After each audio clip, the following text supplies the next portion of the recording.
നിയമപരമായിട്ട് ശിക്ഷിക്കപ്പെടേണ്ട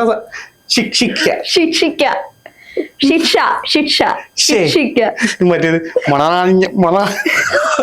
ഇവിടെ വെച്ചാണെന്നുണ്ടെങ്കിൽ ആദ്യത്തെ ഒരാഴ്ച നല്ല കോലാഹലമായിരിക്കും. പോലീസുകാർ വരുന്നു, കൊണ്ടുപോകുന്നു, തെളിവെടുക്കുന്നു, അതാവുന്നു, കോടതി TV വണ്ടാരൊക്കെ ഇട്ട് അങ്ങനെ പോകും.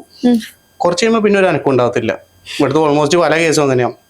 പിന്നീട് എന്താ അപ്ഡേറ്റ് എന്നുള്ളത് പോലും നമുക്കറിയില്ല. എന്റെ അടുത്ത് അവിടെ ഈ കേസ് കൊടുത്ത ആൾ തന്നെ പറഞ്ഞത്, ഞാൻ ജസ്റ്റ് ഗൂഗിൾ ചെയ്ത് നോക്കി ഇവിടുത്തെ അവസ്ഥ എന്താന്നുള്ളത്. സോ ഫസ്റ്റ് ടൈം ആയിട്ട് പിടിക്കുന്നതാണെന്നുണ്ടെങ്കിൽ എത്രയോ അറൌണ്ട് ഒരു 5 lakh സംതിങ് എന്തോ ഇന്ത്യൻ റുപ്പി വരുന്ന ഒരു ഫൈനും ഉണ്ട്. പിന്നെ ഒരു 3 months ജയിലിലിടേണ്ട ഒരു കേസും ഉണ്ടെന്ന് പറഞ്ഞു. പിന്നെ എന്റെ പേഴ്സണൽ ലൈഫിലുള്ള കാര്യങ്ങൾ, അത് എന്റെ പേഴ്സണൽ കാര്യങ്ങളാണ്. അതെടുത്തിട്ട് മറ്റൊരാൾ കണ്ടന്റ് ആകാനല്ലേ, അതിനെ കുറിച്ച് എന്റെ അടുത്ത് ചോദ്യം ചെയ്യേണ്ട കാര്യമില്ല.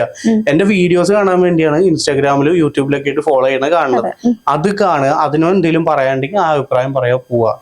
ഇപ്പൊ എന്റെ കാസറ്റ് ഇവിടെ വെച്ചിട്ടാണ് ഇങ്ങനെ ലൈവിൽ വന്നിട്ട് പിടിക്കപ്പെടുവാണെങ്കിൽ എന്താ ഉണ്ടാവുക നിയമം? ഇവിടെ വെച്ചാണെന്നുണ്ടെങ്കിൽ ആദ്യത്തെ ഒരാഴ്ച നല്ല കോലാഹലമായിരിക്കും. പോലീസുകാർ വരുന്നു, കൊണ്ടുപോകുന്നു, തെളിവെടുക്കുന്നു, അതാവുന്നു, കോടതി TV വണ്ടാരൊക്കെ ഇട്ട് അങ്ങനെ പോകും. കുറച്ച് കഴിയുമ്പോൾ പിന്നെ ഒരു അനക്കം ഉണ്ടാകത്തില്ല. ഇവിടുത്തെ ഓൾമോസ്റ്റ് പല കേസും അങ്ങനെയാണ്. പിന്നീട് എന്താ അപ്ഡേറ്റ് എന്നുള്ളത് പോലും നമുക്കറിയില്ല. ആ ഒരു അവസ്ഥയിലേക്ക് അത് എന്താ വെച്ചാൽ ഇവിടുത്തെ എല്ലാ കേസിലും അങ്ങനെയാണ്. ഒരു കാര്യത്തിന് ന്യൂസ് വാല്യൂ മാക്സിമം പോയി ഒരു 1 to 2 weeks ഉള്ളൂ. അത് കഴിഞ്ഞു. അതാണ്. അത് ഇവിടെയാണ് പിടിച്ചതെന്നുണ്ടെങ്കിൽ നിയമപരമായിട്ട് ശിക്ഷിക്കപ്പെടേണ്ട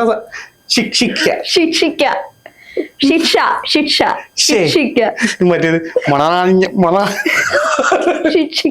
ആ സാധനം ഇതാവുകയാണെന്നെ ആവും കാര്യം. പിന്നെ എന്താ പറയാ, നമ്മുടെ നിയമ സംവിധാനം അങ്ങനെയാണ്.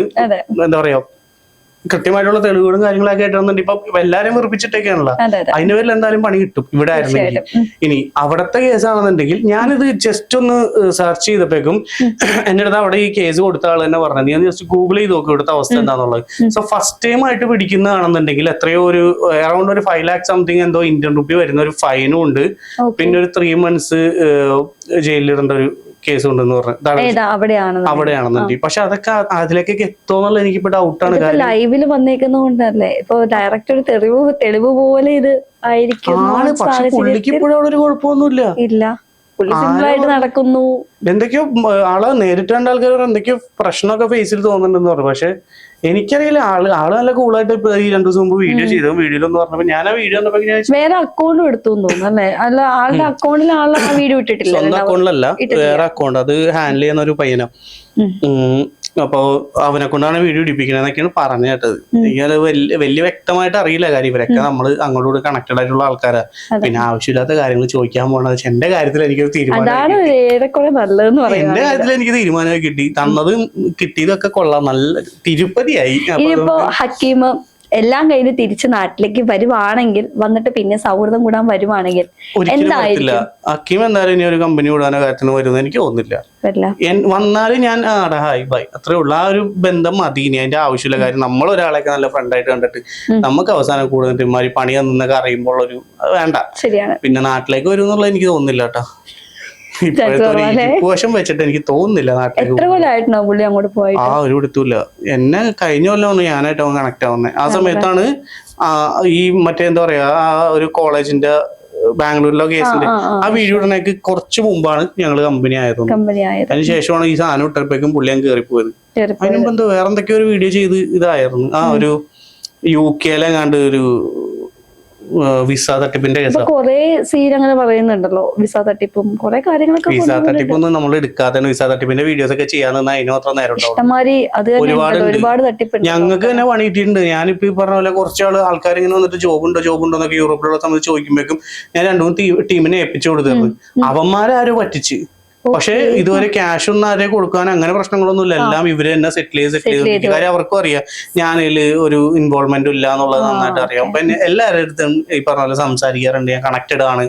ആരെന്ത് കാര്യത്തിന് വിളിച്ചാലും ഞാൻ എന്റെ ഈ ഇത്രയും ഫോളോവേഴ്സ് ഉള്ളവർ എല്ലാവരും മെസ്സേജ് അയച്ചാലും ഞാൻ റിപ്ലൈ കൊടുക്കാറുണ്ട്. വേറെ പണിയൊന്നും ഇല്ല. ഇപ്പൊ പണിക്കൊന്നും പോകില്ല, വീട്ടിൽ തന്നെ ഇരിപ്പാണ്. അതുകൊണ്ട് കുഴപ്പമൊന്നുമില്ല. ധാരാളം സമയമുണ്ട് നമുക്ക് എല്ലാത്തിനും. അപ്പൊ എന്താണെങ്കിലും ഇനി ഇങ്ങനെയുള്ള നന്മമരങ്ങളെല്ലാം വീണുകൊണ്ടിരിക്കുന്ന ഈ ഒരു സാഹചര്യത്തില് ഇനി നന്മമരം കമന്റ് തന്നെ ഉണ്ട് അടുത്ത നീയാന്നും പറഞ്ഞു. എന്തിനാണ് നാശത്തിലേക്ക് അതിന്റെ പോക്കുന്നോ? അങ്ങനെയാണോ ഞാൻ വരുന്നത്? എന്ത് ചെയ്തിട്ടാണ് ഇതൊക്കെ കൂടി എന്റെ തലയിലേക്ക് വന്നത്? എന്താണ് അവരോടൊക്കെ പറയാനുള്ളത്? എന്റെ പൊന്നളിയാ ഇത്ര പറയാനുള്ളൂ.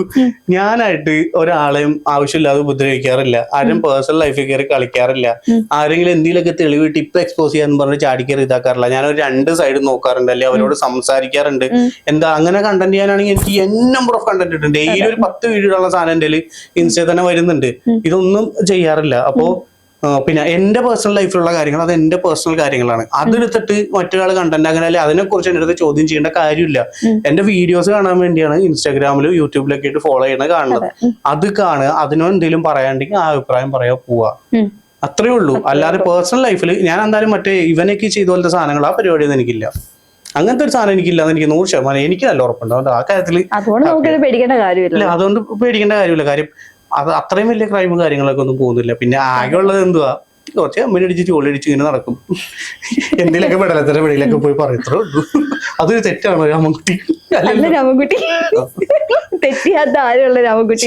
ഇത് വേറെ ട്രാക്കിൽ പോകും. അല്ല അത് തെറ്റല്ല, അത് തെറ്റല്ല. കമ്പനി അടിക്കുന്നൊന്നും തെറ്റൊന്നുമല്ല. അത്രേ ഉള്ളൂ. അല്ലാണ്ട് അതിപ്പോ ഞാൻ അങ്ങനെ ജെൻഡർ ഒന്നും നോക്കാറില്ല. എന്റെ അടുത്ത് നല്ല കമ്പനി ആയിട്ട് ഒരാൾ എങ്ങനെ നിൽക്കുന്നത് ഞാൻ അതുപോലെ തന്നെ നിൽക്കും. ഇനി അവര് വെറുപ്പിക്കലാണെങ്കിൽ ഞാനും വെറുപ്പിക്കും. അവർക്ക് കമ്പനിയോട് താല്പര്യം ഇങ്ങോട്ട് എങ്ങനെയാണോ അങ്ങോട്ടും അതുപോലെ. അതല്ലല്ലേ? അതല്ലല്ലേ? ആ അതെ. എന്തൊരു സംശയം. എല്ലാം ലൈവായിട്ട് കണ്ട് മനസ്സിലാക്കിയോണ്ട് ആ ഓക്കെ ശരി. അപ്പൊ ഇത്രയും നേരം നമ്മളോട് സംസാരിച്ചത് ഹലോ മെല്ലോസ് എന്ന് പറഞ്ഞ ലിയാസ് ലത്തീഫാണ്.